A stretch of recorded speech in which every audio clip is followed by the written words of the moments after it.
Nirvana, si tiene un sentido y una trascendencia, es porque criticó y trató de contravenir el modo en que se distribuye, se comercializa y se vende la música a nivel masivo. Ahora, yo creo que con lo que decía Rogelio, ¿quién sabe qué estaría haciendo Kurt Cobain? Porque él estaría ahora animado por este modo de que la gente pueda descargar música sin necesidad de pasar por una disquera. El usufructo en relación a la música ha estado cambiando y en realidad estamos viviendo un paradigma completamente inédito y nuevo, que probablemente tuviera a Kurt Cobain con un ápice de esperanza o con un poquito de ilusión. El asunto pasa cuando en lo que tú decidas hacer, sea ser leñador, cocinero, cartero, como lo fue por ejemplo Bukowski durante 20 años, cuando dejas de creer en lo que tú pensabas que le daba sentido a tu vida. En Kurt Cobain pasó muchísimo tiempo donde la música era lo más importante para él. Luego tiene una hija, Frances Bean, y ni siquiera la existencia de una hija lo hace seguir en esta dimensión con nosotros. Él se da cuenta que sus causas no iban a prosperar, que ese sueño del cual también había hablado John Lennon, que el sueño estaba terminado y que la batalla estaba perdida. Él incluso había firmado para David Geffen, y Smell Like Teen Spirit, la canción que se vuelve un himno generacional, él la escribe tratando de imitar la estructura de una canción de los Pixies, y de hecho sus compañeros no querían tocarla porque decían, este es un vil plagio de los Pixies con una alusión a un desodorante de mujer. Entonces yo lo que pensaba es, ¿por qué no cada uno puede intentar saldar esa deuda que la literatura y que la música y que el rock y que la cultura te deja? Hay que pensar en 1994. Hoy estamos hablando acerca de si la reforma laboral sí o no, pasaron las elecciones y si hubo fraude o no. En realidad en México no hay memoria histórica y hay una gran cantidad de escritores como Fabricio Mejía Madrid, como Juan Villoro, que están interesados en poner en tela de juicio el asunto de la memoria histórica.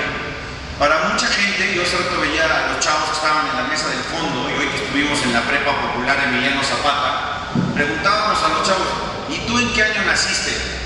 1997, 98, 96. Tú no habías nacido cuando esta historia estaba concluyendo. Tú no habías nacido cuando un enero de 1994 los zapatistas decidieron tomar varios pueblos y varias ciudades de Chiapas para decir que el estado de las cosas estaba mal. Ustedes crecieron cuando el dólar siempre ha estado arriba de 12 y algo. Ya no se imaginan un México que tuvo el dólar a 3 y fracción, a 4 y fracción, máximo a 5. Yo les preguntaba, imagínense un México donde el dólar estuviera a 5 pesos, 4.20. Decían, wow, me sentiría como un potentado, un millonario.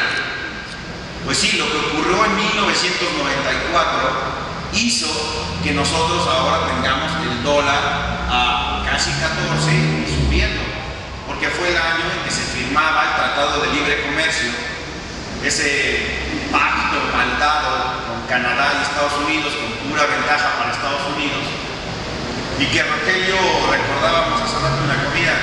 Pues Serra Puche, entonces un economista importante del gobierno mexicano, entre otros, fue el que firmó el Tratado de Libre Comercio, y que al final del sexenio cometiera el error de diciembre, la última gran devaluación, y nos terminara por dar bien en la madre. Y decíamos, ¿y dónde está hoy Serra Puche?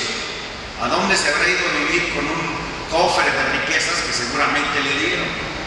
Y ese año fue el año del asesinato de Luis Donaldo Colosio, y yo les preguntaba a los chavos de la prepa que habían nacido en ese año, en el 96-97, hoy ven a Colosio como un personaje de ficción, como un personaje que está en una película de Carlos Carrera, pero que finalmente está construido en la ficción. ya no saben si hubo 1 o 2 o 3 abortos, dónde está Aburto hoy en la cárcel, quién lo está entrevistando. Y fue el año en que los asesinatos y los crímenes eran repetidos, porque el de Colosio fue uno, pero también fue el de Ruiz Massieu. Y la PGR terminó por pedirle a una vidente, y eso ya de repente es un asunto de remembranza muy curiosa, a la famosísima Paca, a la Paca, que encontrara dónde estaba el cuerpo del asesino de Ruiz Massieu, un tal Muñoz Rocha, que nunca se encontró, que alguna vez aludieron que estuvo escondido hasta en Pachuca, y que la osamenta del Encanto, que se llamaba un rancho donde fueron a buscar los restos, pues había sido sembrada, ¿no? La osamenta era como de la calaca, tilica y flaca, ¿no? Y muchas historias de ese México terminan por quedar en puntos suspensivos. Existía en torno de Kurt Cobain una película de Gus Van Sant, Last Days, que primero fue libro. Existe un documental llamado Coran Corney, donde se trató de prohibir la visión de que Courtney Love haya mandado a asesinar a Kurt Cobain. Y entonces, platicando con gente, me decían, los mexicanos no se dan cuenta de que en sus microhistorias hay un gran valor, ¿no? De repente estás viendo la historia de las superestrellas del rock and roll, las limusinas, drogas de diseño, millones de dólares, lo que ocurría entre Seattle, Italia, Los Ángeles, pero ahí estaba la historia. ¿Y tú qué hacías en 1994? ¿Qué hay más ramplón, desgastado, gris, que la provincia ignota de esa parte del Valle de Anáhuac que conecta Hidalgo, Puebla y Tlaxcala, ¿no? Ahí está cerca APA, ahí con un imaginario seminario en el que un joven entra en crisis y dice: yo ya no creo en lo que me están enseñando, en este pensamiento único, tengo que salir a buscar algo. Sale en fuga de APA, se encuentra un periódico donde dice: un cantante de rock se suicidó, y él piensa: ¿y este quién es? No tengo ni idea. Llega a la Ciudad de México tomada por las marchas. Rogelio dice: ahora todo el mundo marcha por cualquier cosa, todos los días hay marchas. En ese entonces eran las marchas que apoyaban al movimiento zapatista y que finalmente se han tenido que diluir en nuestra falta de memoria. Muy rápidamente nos olvidamos de los acontecimientos. En contrasentido, las canciones, como un gran producto cultural, son lo que sobreviven. Las canciones están ahí. Tristemente, Smell Like Teen Spirit la toca cualquier grupo de covers, diluida en un set que incluye a los Hombres G, a los Enanitos Verdes, ¿no? Y a los Héroes del Silencio. Maldito Duende y Smell Like Teen Spirit. Entonces, aquel sueño de contracultura, en eso un poco comparto el ánimo de Arrecife, de Juan Villoro, ese sueño de contracultura se terminó por diluir. Y hoy tenemos libros muy interesantes de ensayo que dicen: revelar se vende. La contracultura es un gran negocio, todo es susceptible de ser comercializado. He ahí la paradoja de Kurt Cobain.